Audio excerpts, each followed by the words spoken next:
तो एक बार फिर से आपका स्वागत है हमारे YouTube चैनल पर। आज के इस वीडियो में हम जानेंगे कि आय प्रमाण पत्र के लिए ऑनलाइन आवेदन कैसे करेंगे। जैसा कि आप सभी जानते हैं कि सर्विस प्लस पोर्टल पर आय, जाति और निवास प्रमाण पत्र बनाने के लिए नया अपडेट कर दिया गया है, जिसमें डॉक्यूमेंट के तौर पर प्रूफ में अन्य अभिलेख मांगा जा रहा है। तो इसका फॉर्मेट कैसे डाउनलोड करेंगे, यह कहाँ से मिलेगा, ये क्या होता है, सभी कुछ हम स्टेप बाय स्टेप समझेंगे।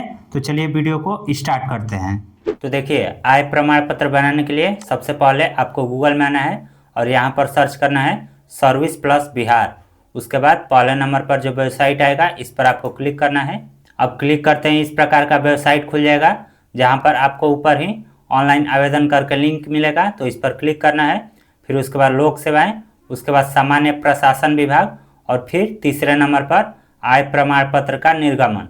फिर उसके बाद अंचल स्तर पर क्लिक करना है। अब क्लिक करते ही आय प्रमाण पत्र बनाने हेतु आवेदन फॉर्म खुल जाएगा, जहां पर आपको अपना बेसिक डिटेल सबसे पहले भरना है। तो यहाँ पर अपना जेंडर सेलेक्ट करना है। उसके बाद अभिवादन को आप इसी तरह छोड़ सकते हैं। फिर यहाँ पर अपना नाम लिखना है। जैसे इंग्लिश में आप नाम लिखकर स्पेस दबाएंगे तो इधर हिंदी में ऑटोमेटिक कन्वर्ट हो जाएगा, जैसे कि आप देख सकते हैं। फिर उसके बाद यहाँ पर अपना फादर्स नेम लिखना है, उसी प्रकार मदर्स नेम।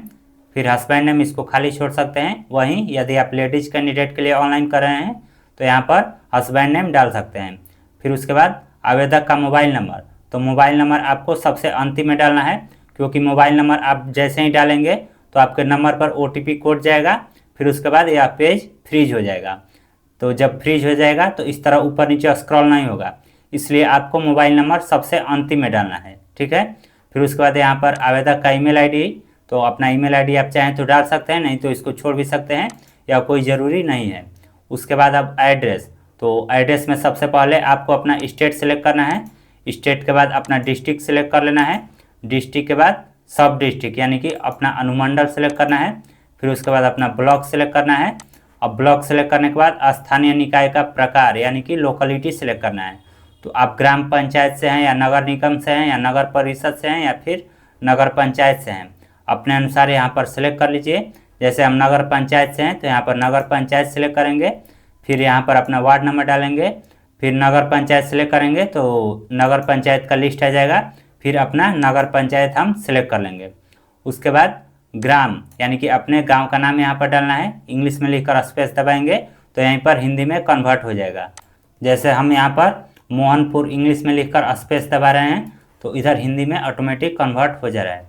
उसी तरह अपना पोस्ट ऑफिस लिखना है। फिर उसके बाद पुलिस स्टेशन यानी कि अपना थाना यहाँ से सिलेक्ट करना है। उसके बाद पिन कोड। अब उसके बाद आवेदक का फोटोग्राफ, तो यहाँ पर अपना स्व अभिप्रमाणित फोटो यानी कि अपने फोटो के ऊपर सिग्नेचर कर देना है और फिर यहाँ पर उसको सेलेक्ट करना है। उसके बाद आधार संख्या, तो आधार संख्या यहाँ पर नहीं डालना है, क्योंकि आप आधार नंबर डालेंगे तो अगले स्टेप में आपके आधार से लिंक मोबाइल नंबर पर OTP कोड जाएगा, तो इसलिए आधार नंबर डालना कोई ज़रूरी नहीं है, आप इसको खाली भी छोड़ सकते हैं। उसके बाद यहाँ पर पेशा यानी कि प्रोफेशन पूछ रहा है कि आप क्या करते हैं। तो यदि आप स्टूडेंट है तो स्टूडेंट सेलेक्ट कर लीजिए, या फिर अपने पिताजी का आय बना रहे हैं तो यहाँ से किसान सेलेक्ट कर लीजिए, ठीक है।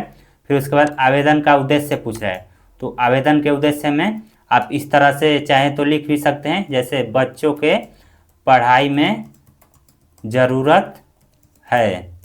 इस तरह से आप आवेदन का उद्देश्य लिख सकते हैं, या फिर इसको खाली भी छोड़ सकते हैं, यह लिखना कोई ज़रूरी नहीं है। फिर उसके बाद आय का स्रोत क्या है, तो यदि आपके पिताजी सरकारी नौकरी करते हैं तो यहाँ से सरकारी सेवा के द्वारा जो आय होगा वो यहाँ पर डाल सकते हैं। या फिर हम यहाँ पर सेलेक्ट किए हैं कि पिताजी किसान हैं तो हमारा कृषि से जो भी आय होगा हम यहाँ पर डाल देंगे। जैसे मान लीजिए हम यहाँ पर 70,000 डाल रहे हैं, ठीक है। तो यहाँ पर टोटल वार्षिक आय में 70,000 आ गया है। वहीं हम यहाँ पर यदि अन्य स्रोतों से आय भी 20,000 डाल देंगे तो ये टोटल जोड़कर यहाँ पर 90,000 हो जाएगा। तो इस तरह से आपको अपने अनुसार आय डाल लेना है। अब उसके बाद यहाँ पर एक नया ऑप्शन ऐड किया गया है, आय प्रमाण पत्र के साक्ष्य हेतु निम्नांकित अभिलेख समुचित माने जाएंगे। तो यहाँ पर 3 प्रकार का डॉक्यूमेंट दिया गया है, जिसमें से आपको किसी एक को सिलेक्ट करना है, ये जरूरी है। यहाँ पर लिख भी रहा है कि आय प्रमाण पत्र के साक्ष्य हेतु आवेदक या आवेदिका के माता पिता का निम्नांकित अभिलेख समुचित माने जाएंगे। यहाँ पर यदि आपके नाम से ये डॉक्यूमेंट नहीं है तो आप अपने माता या फिर पिता के नाम से जो डॉक्यूमेंट है उसको यहाँ पर लगा सकते हैं। कोई ज़रूरी नहीं है कि आपके ही नाम से होना चाहिए, ठीक है। तो यहाँ पर जो पहला ऑप्शन दिया गया है वो है वेतन या पेंशन पर्ची। तो यदि आपके पिताजी मान लीजिए सरकारी नौकरी करते हैं तो उनको जो वेतन मिलता होगा या फिर रिटायर हो गए होंगे तो उनको जो पेंशन मिलता होगा तो उसका पर्ची भी होगा यानी कि रिसिप्ट, तो उसको आप यहाँ पर लगा सकते हैं। फिर यदि मान लीजिए आप आयकर रिटर्न भरते हैं यानी कि ITR, तो उसका जो रिसिप्ट होता है वो यहाँ पर लगा सकते हैं। लेकिन मान लीजिए इन दोनों में से कोई भी आपके ज़रूरत के अनुसार नहीं है, ना ही आपके पिताजी नौकरी करते हैं और ना ही ITR यानी कि इनकम टैक्स रिटर्न भरते हैं, तो अब आपको जो तीसरा ऑप्शन मिलता है वो अन्यान्य अभिलेख मिलता है। तो अन्यान्य अभिलेख का मतलब क्या होता है, इसमें क्या क्या डॉक्यूमेंट हम अपलोड कर सकते हैं। तो चलिए इसको गूगल पर हम सर्च करके देखते हैं कि इसका मतलब क्या होता है। तो इसको सिलेक्ट किए और सर्च विथ गूगल यहाँ पर किए। तो यहाँ पर हम चूँकि अन्यान्य अभिलेख में हमें ज़रूरत है आय प्रमाण पत्र में, तो हम यहाँ पर लिखेंगे का मतलब आय प्रमाण पत्र में, इस तरह से लिख दिया और सर्च किए। तो यहाँ पर आप देख सकते हैं इसमें बता रहा है कि आय प्रमाण पत्र यानी कि इनकम सर्टिफिकेट के फॉर्म में अन्यान्य अभिलेख का मतलब अन्य सहायक दस्तावेज यानी कि अदर सपोर्टिंग डॉक्यूमेंट। तो इसमें क्या क्या आ जाएगा, तो इसका उपयोग मुख्य आवश्यक दस्तावेज जैसे आधार कार्ड, राशन कार्ड के अलावा अतिरिक्त जानकारी के लिए किया जाता है जो आय के स्रोत को प्रमाणित कर सके। जैसे आप यहाँ पर बैंक पासबुक लगा सकते हैं, पेंशन स्लिप लगा सकते हैं या खसरा खतौनी। खसरा खतौनी यानी कि आपके ज़मीन का जो रसीद है वो यहाँ पर लगा सकते हैं।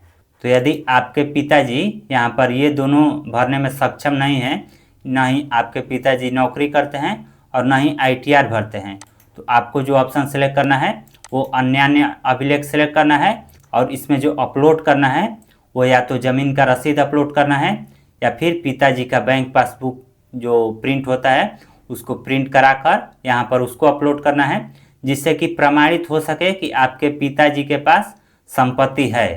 तो हम यहाँ पर अन्यान्य अभिलेख सेलेक्ट करेंगे, फिर उसके बाद यहाँ पर अपना सारा डिटेल्स मिला लेंगे और फिर अंतिम में कैप्चा कोड डालेंगे। अब कैप्चा कोड डालने के बाद सबसे ऊपर यहाँ पर स्क्रॉल करेंगे और जो हमने मोबाइल नंबर वाला ऑप्शन छोड़ा था यहाँ पर अपना मोबाइल नंबर डालेंगे।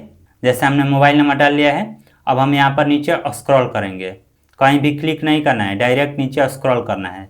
तो अब नीचे स्क्रॉल करने के बाद यहाँ पर जो खाली जगह है या फिर यहाँ पर कहीं पर भी एक बार क्लिक करेंगे। अब जैसे ही क्लिक करेंगे तो हमने जो नंबर डाला होगा उस पर OTP कोड जाएगा, तो वो OTP कोड यहाँ पर डालेंगे और फिर वैलिडेट पर क्लिक करेंगे। तो अब हमने यहाँ पर OTP कोड भी वेरीफाई कर लिया है और कैप्चा कोड भी डाल दिया है। तो अब सिंपली प्रोसीड पर क्लिक करना है। अब क्लिक करते ही यहाँ पर दे रहा है कि नाम, मोबाइल नंबर एवं ईमेल की शुद्धता की जांच कर ले, तो यहाँ पर हम ओके पर क्लिक करते हैं। अब ओके पर क्लिक करते ही हमने जो जो भी डिटेल्स यहाँ पर डाला है वो सब आ गया है। तो अंतिम में हमें अटैच पर क्लिक करना है। अब अटैच पर क्लिक करते ही पहले केवल यही एक ऑप्शन आता था डॉक्यूमेंट सेलेक्ट करने का, लेकिन अब यहाँ पर 4 ऑप्शन आया है जिसमें 2 जरूरी है, 2 में स्टार मार्क लगा है। पहला तो आवेदक का पहचान दस्तावेज जिसमें कि आपका आधार कार्ड अपलोड होगा। तो यहाँ पर इतना सारा ऑप्शन दिया गया है, इसमें से आप कोई भी सिलेक्ट कर सकते हैं। तो चूँकि हमारे पास आधार कार्ड है तो हम यहाँ पर आधार कार्ड सिलेक्ट करेंगे और फिर आधार कार्ड सिलेक्ट करके यहाँ पर जो हमारा आधार कार्ड का फ़ोटो होगा उसको सिलेक्ट कर लेंगे, ठीक है। फिर उसके बाद अब दूसरा जो ऑप्शन है वो वेतन या पेंशन पर्ची। तो चूँकि हमने ये वाला सिलेक्ट नहीं किया है तो इसीलिए इसमें स्टार मार्क नहीं है। वहीं जो तीसरा ऑप्शन है वो है आयकर रिटर्न, तो इसमें भी हमने इसको सिलेक्ट नहीं किया है तो इसलिए इसमें स्टार मार्क नहीं है। लेकिन वहीं जो तीसरा ऑप्शन है अन्यान्य अभिलेख, इसको हमने सेलेक्ट किया है तो इसलिए इसमें स्टार मार्क लगा दिया है। तो अन्यान्य अभिलेख में हम यहाँ पर सेलेक्ट पर क्लिक करेंगे और फिर यहाँ पर अन्यान्य अभिलेख सेलेक्ट करेंगे। फिर उसके बाद या तो हम यहाँ पर अपने ज़मीन का रसीद अपलोड कर सकते हैं या फिर बैंक पासबुक, जिससे कि प्रमाणित हो सके कि हमारे पास आय का स्रोत है, यानी कि हम पैसा कमाते हैं, तभी तो हम अपना आय प्रमाण पत्र बना रहे हैं। तो इसलिए हम यहाँ पर अन्यान्य अभिलेख सेलेक्ट करेंगे और यहाँ पर अपने ज़मीन का रसीद या फिर बैंक पासबुक अपलोड कर देंगे। अब हमने यहाँ पर अपना आधार कार्ड अपलोड किया है और यहाँ पर बैंक पासबुक अपलोड किया है।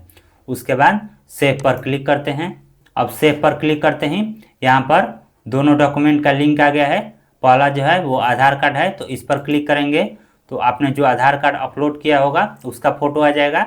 वहीं अन्य अभिलेख में जो आपने अपलोड किया होगा इस पर क्लिक करेंगे तो उसका भी यहाँ पर इमेज आ जाएगा। तो इस तरह आप मिला सकते हैं कि आपने दोनों में जो डॉक्यूमेंट सेलेक्ट किया है वो अलग अलग है या नहीं है, या फिर सही है या नहीं है।